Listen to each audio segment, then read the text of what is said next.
I do not reflexively racialize anything. And some people might say, Viva, that's because you're Canadian and you haven't lived in America for your whole life. Others might say, good on you, Viva, because, not everything is always race all the time.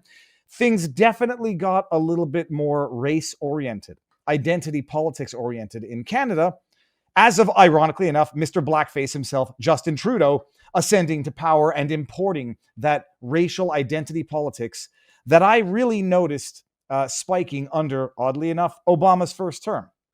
It's an amazing thing. You get progressive liberal, the first black president, which I always found a little bit odd because he's as white as he is black. But then people say, Viva, you say that as a Canadian, the superseding identity is the black element of an identity, because that's the one that, accounts for everything that ever happens to you that you don't like is done to you because you're black. And I'm like, okay, well, one time, you all know this anecdote. When I was leaving my own house in Canada, wearing a big fluffy down jacket in the middle of winter, running up with the hood out, I got stopped by cops asking me what I was doing, running out of my own house. I paid for it. I had the mortgage. I paid for all of this. And I didn't, say, is it because I'm Jewish? That question doesn't get asked. But if I were a visible minority, I would have said, is this because I'm a visible minority? It wasn't, clearly. I looked suspicious, clearly. And I didn't, whether or not I had to comply, I was actually kind of happy that security kind of did something. There was an incident in Cincinnati which many people instantaneously racialized for the purposes of saying, why isn't mainstream media covering this? Other people were racializing it to say, if the roles were reversed, it would have been the most egregious top story event anywhere out there. If you haven't heard about the incident, they're describing it as a Cincinnati fight, where there were a mob of people and people observing race in it, a mob of people who are black assaulting a white couple. I'll show you the video and all the angles and the extended version of it, and then we're going to get into the insanity of it.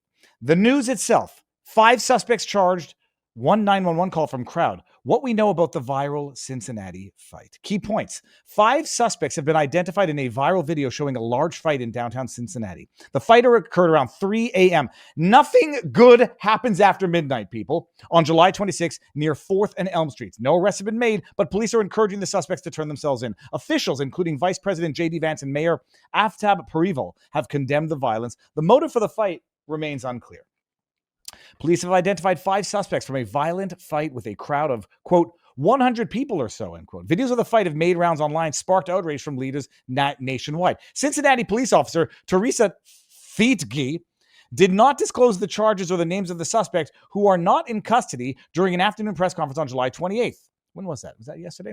But said anyone involved who caused harm to another person will face consequences. Multiple videos of the 3 a.m. fight downtown on July 26th circulated on social media over the weekend, raising concerns about safety amid the city's recent push to reduce crime in its urban cores. In one of the videos, a group of people is seen striking a man until he falls to the ground as they continue to punch and kick him. Shortly after, another man is seen punching a woman in the face, causing her to fall to the ground, where she remained motionless until a person helped pick her back up. I hate these videos. I hate these stories. I don't like covering them. But the elements of this are absolutely wild. I'm going to bring up the video. Pastor Ben, I had him on the channel. Dude claims to be a pastor. The original tweet from End Wokeness, who tends to focus on the racial aspect of videos that this account posts online. And I say that neutrally. It's just an objective observation, says 0 news stories about this attack, 0 AP news stories about this attack, 0 Fox news stories about this attack, 0 PBS news stories about this attack, 0 New York Times stories about this attack, 0 NPR, you get the idea, 0 ABC, 0 NBC, 0 CNN, 0 WAPO, 0 MSNBC. And this is a still from the fight, and this is the woman after she's hit in the face and unconscious on the ground. You want to see what Pastor Ben had to say about this? MAGA wants you to be more upset about a belligerent white couple getting their asses beat than the fact that one of their supporters assassinated a Democratic elected official. I presume this pastor is talking about the Minnesota incident, which was a Tim Walz appointee who claims to have been ordered by Tim Walz to carry out a murder, suggesting that there's some justice in a belligerent white couple getting their asses beat by a group that appears to be predominantly, if not exclusively, black. As if to suggest that the remedy to, even if they were belligerent white couple, would be getting beaten to the point of unconsciousness and possibly to the point of death, certainly to the point of lifelong brain traumatic injuries. That's the logical response to a belligerent white couple who were apparently extremely intoxicated. Not that that rationalizes anything, but it certainly is an excuse not to beat them into unconsciousness. And if you want to see the full unedited fight about how they asked for it and threw the first punch, this is from Expose Racists and Pedos. Heard racists and pedos are on Twitter, so I'm here to expose them. Here's posting what racists won't. Okay. A full unedited, uncropped video shows a white man assaulting and slapping a black man in the face at the Jazz Festival, Cincinnati, Ohio. These racists' media has once again taken a video and cropped it to make it seem as though a bunch of black people just randomly attacked a white person for no... Oh, that's clearly not what happened. Here, watch this. This is the video of what happened and trying to rationalize and justify what happened.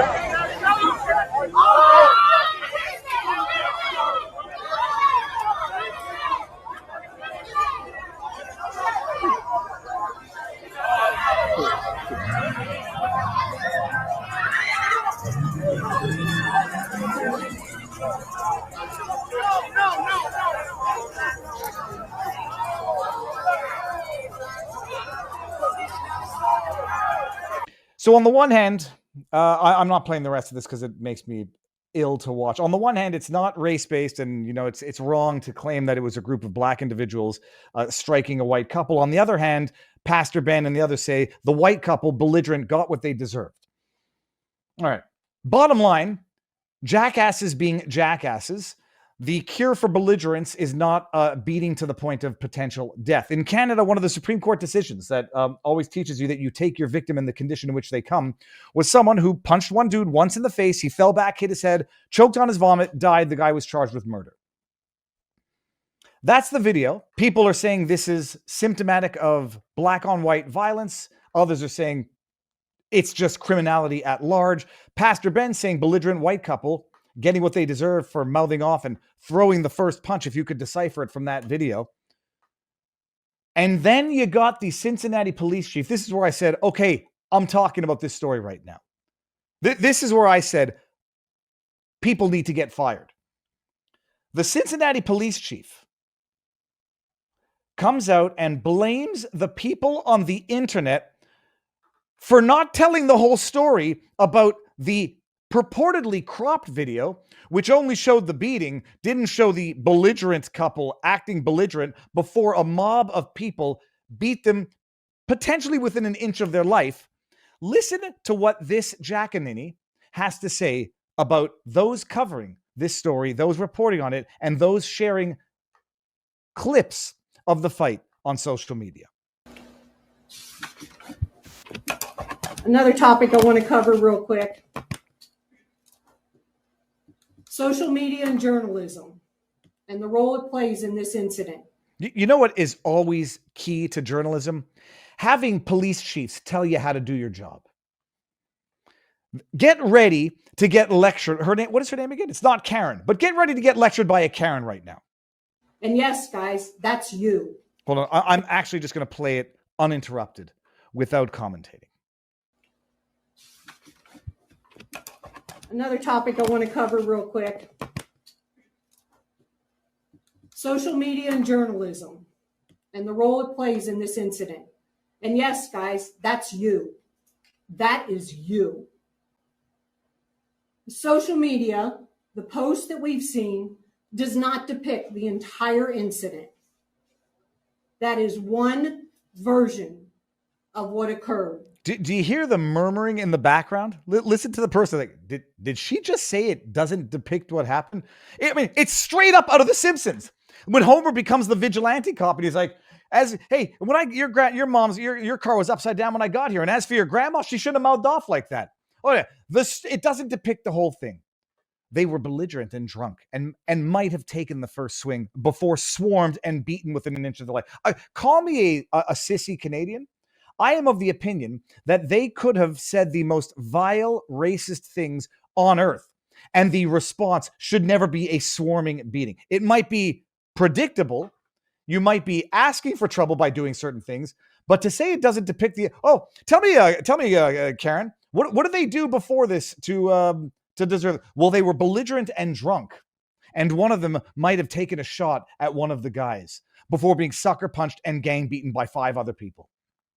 We've seen does not depict the entire incident.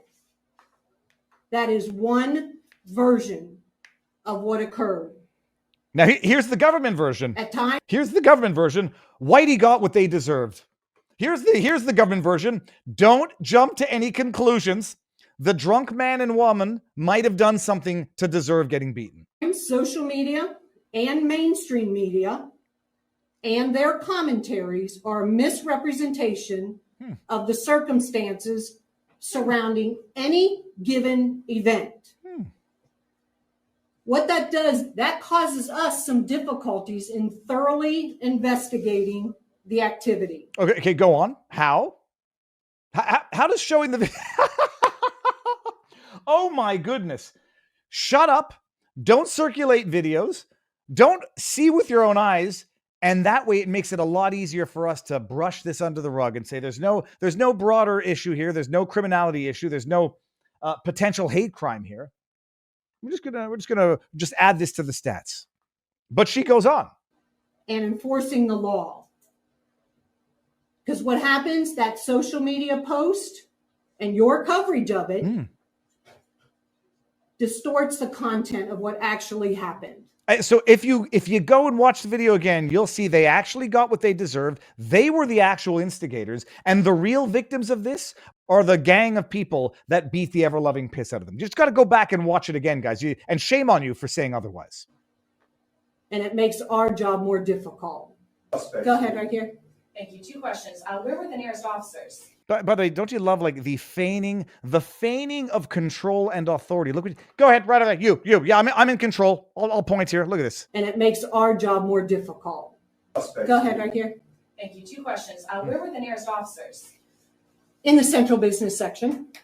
They were working. They were both in vehicles, and like I said, they had to maneuver through the traffic. My second question is, you had said social media, news media distorted the content of what actually happened. Yeah. What exactly was distorted? I understand that there was Well, just end the question there. What exactly was distorted? multiple views of the video, but exactly what led up to this? I mean, what was distorted? Yeah, so I think... Do you notice that, by the way? Like, just body language here? Do you notice she looks up to the sky, like, basically, like, praying for an adequate answer to the lie? Look at this. To this, I mean, what was distorted?